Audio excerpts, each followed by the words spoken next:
আরজিকর কাণ্ডে যখন উত্তাল বঙ্গ রাজনীতি, ঠিক তখনই বড় সড় ভাঙন বিজেপিতে। ঘটনা আজ তথা রবিবার গোঘাটের শাওড়া এলাকার বিজেপি বিধায়ক বিশ্বনাথ কারকের হাতে তালু শাওড়া থেকে প্রায় 100টি পরিবার তৃণমূল কংগ্রেসে যোগদান করে বিজেপি কার্যকর্তা সহ। এ প্রসঙ্গে আরামবাগ সাংগঠনিক জেলা তৃণমূল কংগ্রেস সভাপতি বলেন, তৃণমূল কংগ্রেস এক বৃহৎ পরিবার। মমতা বন্দ্যোপাধ্যায়ের উন্নয়ন প্রত্যেক মানুষকে আকৃষ্ট করে। আমরা প্রত্যেককে স্বাগত জানাই এবং এই যোগদান তৃণমূলকে আরো শক্তিশালী ও সমৃদ্ধ করবে। সদ্য বিজেপি ছেড়ে তৃণমূল কংগ্রেসে যোগ দেয়া বিজেপি মণ্ডল সভাপতি ভোলানাথ ঘোষ বলেন, আমরা অজান্তেই মুখ্যমন্ত্রীর যাবতীয় সুযোগ সুবিধা ভোগ করছি, তাহলে কি করে তার রাজনৈতিক দল থেকে দূরে থাকি। পাশাপাশি ক্ষোভ উগড়ে দেন গোঘাটের বিজেপি বিধায়ক বিশ্বনাথ কারকের ওপর। বন্যা পরিস্থিতিতে তাকে না পাওয়ার কথা বলেন। দেখুন, লোকসভা ইলেকশনে আরামবাগ লোকসভা এই গোঘাট বিধানসভা থেকে মিতালি বাগ তার বাড়ি, তিনি আমাদের প্রার্থী হয়েছিল। আমরা 2021-এ বিধানসভার ভোট ভিত্তিতে প্রায় 37,000 ভোটে পিছিয়ে ছিলাম, কিন্তু 2024-এ আমরা ওই 37,000 ভোট কভার করে 6,399 ভোটে আমরা জয়লাভ করেছি। এই শাওড়া অঞ্চলে আমরা 300-র ওপর ভোটে জয়লাভ করেছি। তাই তৃণমূল কংগ্রেসের মানুষের প্রতি, উন্নয়নের প্রতি এবং বাংলার প্রতি যে কমিটমেন্ট, তা মমতা বন্দ্যোপাধ্যায়, অভিষেক বন্দ্যোপাধ্যায় 100 ভাগ পূরণ করার জায়গায় আগিয়ে নিয়ে যাচ্ছে। তাই এই অঞ্চলের যারা বিজেপি করেছে, মণ্ডলের সভাপতি পর্যন্ত আছেন, তিনি শুধু আছেন, তার টোটাল টিম এই অঞ্চলের যারা আছেন তারা আজকে জয়েন করলেন তৃণমূলের আদর্শ, নীতি এবং তৃণমূল কংগ্রেসকে মনে প্রাণে গ্রহণ করে। তাই আমরাও তৃণমূল কংগ্রেসে ওদেরকে স্বাগত জানাব। দাদা, এই শাওড়া অঞ্চল গোঘাটের বিজেপি যে বিধায়ক বিশ্বনাথ কারকের বাড়ি, সেখান থেকে তৃণমূলে জয়েনিং, কি বলবেন?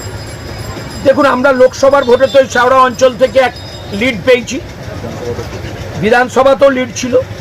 সুতরাং এই শাওড়া অঞ্চলের মানুষ বিজেপির বিধায়ককে গ্রহণ করে না। এনারা তবু তাদেরকে সাপোর্ট করেছিল। আজও তাদের ঘর ভেঙে গেল, তৃণমূলের ঘর আরও স্ট্রং হলো।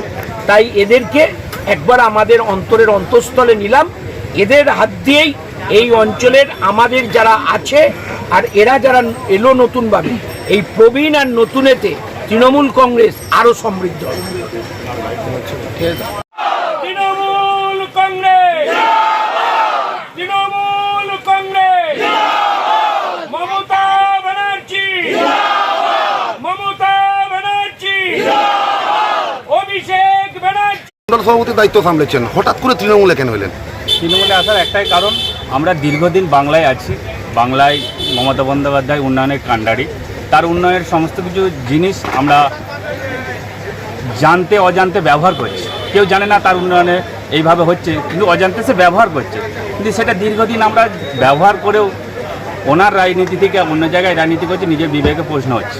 সেই বিবেক বারবার দূষণ করছে। সেই বিবেক থেকে নিজেকে সরিয়ে নিয়ে মমতা বন্দ্যোপাধ্যায়ের সেনাপতি অভিষেক বন্দ্যোপাধ্যায়ের সৈনিক হয়ে কিছু কাজ করছে। দাদা, আপনি যে এলাকা থেকে জয়েন করছেন সেই এলাকাতেই তো আপনার এমএলএ ছিল, এমএলএ কে কাছে পেয়েছেন আপনারা? দেখুন, শর্টে বলছি, এমএলএ এই তো ছোটোখাটো একটা বন্যা হলো। এমএলএ কথার অর্থ হচ্ছে জনপ্রতিনিধি। সে এখন পর্যন্ত শাওড়া তার নিজস্ব গ্রাম আসে না, আর গোঘাট থানা হচ্ছে প্রায় 16টা পঞ্চায়েত, তার নিজের গ্রামেরই খোঁজ কারো নিতে আসে না। তার 16টা পঞ্চায়েত কোথায় যাবে? এমন জায়গা দেখুন যে তার কোনো জায়গা কী পাওয়া যাচ্ছে না। কিন্তু যদি কোথাও অশান্তি লাগাতে হয় তাকে বলুন, সে যা হাজির হয়ে যাবে। সেই কারণেই তৃণমূলে আসছেন? সেইটা কারণ নয়। আমি আমার যে তৃণমূল কংগ্রেসের যে উন্নয়ন, তার সেই উন্নয়নের কে উপভোগ করছি, তার সঙ্গে কতজন জয়েন করলেন? জয়েন হয়েছে 100-র উপর কর্মী, মানে ফ্যামিলি সব নিয়ে কিন্তু আমাদের কর্মী যে বিজেপির যে অ্যাক্টিভ কর্মী আছে প্রায় 35-40 জন, এবার তাদের ফ্যামিলিগুলো লোক ধরলে প্রায় 150 জনের উপর হয়ে যেত। দাদা এতদিন আপনারা বিজেপি করছিলেন, তৃণমূলে এলেন, তৃণমূলের যারা নেতৃত্ব তাদের সঙ্গে একই রাস্তায় হেঁটে কাজ করতে কোথাও কি সমস্যা হবে বলে মনে করছেন? না, সমস্যা কেন হবে? এবার যদি আমি তাদের সঙ্গে পা চালিয়ে পেছন থেকে চলতে চাই, তাদের আগিয়ে না যেতে, তারা যেটা বলবে তাদের কথা মতো চলতে চায়, এবার তারা যদি আমাকে সেইভাবে নিয়ে পরিচালনা করে চালায়, সেভাবে ছোট হয়েই চলবো। আপনার নাম? আপনার নাম? আপনার নাম? আমার নাম ভোলানাথ ঘোষ। না, এই যে আমার অভিষেক ব্যানার্জি জয় হিন্দ, জয় হিন্দ, জয় বাংলা, জয় বাংলা, জয় বাংলা।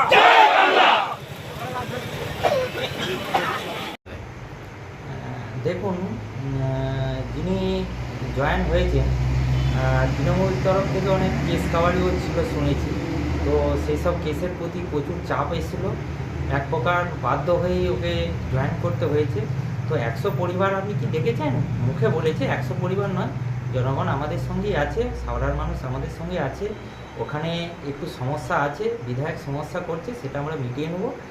আর আমাদের যিনি কেস কাভারে ছিল, ওনার চাপ ছিল প্রচুর, বাধ্য হয়ে ওনার জয়েন হয়েছে। আমরা ওইটা দেখছি কী করতে পারি। উনি একটা বিস্ফোরক মন্তব্য বলেছেন যে বিধায়ককে কখনো এই বন্যার সময়ও দেখা যায়নি।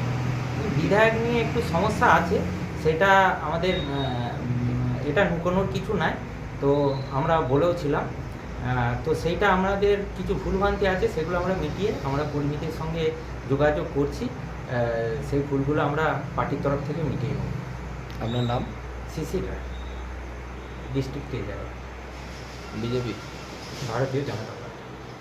এখন আরামবাগেই রয়েছে প্রাণ আইভিএফ ফার্টিলিটি সেন্টার। নিঃসন্তান দম্পতিদের মুখে হাসি ফোটানোর বিশ্বস্ত প্রতিষ্ঠান প্রাণ আইভিএফ ফার্টিলিটি সেন্টার দক্ষিণবঙ্গের মধ্যে সর্ববৃহৎ এবং সর্বপ্রথম এআরটি গভর্নমেন্ট রেজিস্টার প্রাপ্ত আইভিএফ সেন্টার এখন আরামবাগেই। অল্প খরচে আইভিএফ পরিষেবা, বন্ধ্যাত্ব চিকিৎসার এক অভিনব অধ্যায়। প্রাণ আইভিএফ ফার্টিলিটি সেন্টার একেবারে অল্প খরচে পুরুষ ও মহিলার বন্ধ্যাত্ব পরীক্ষা, বন্ধ্যাত্ব চিকিৎসা সবকিছুই হয় আমাদের প্রতিষ্ঠানে। সুচিকিৎসার মাধ্যমে মা ও বাবা ডাক শুনতে পারবেন নিঃসন্তান দম্পতিরা। তাহলে আর দেরি কেন?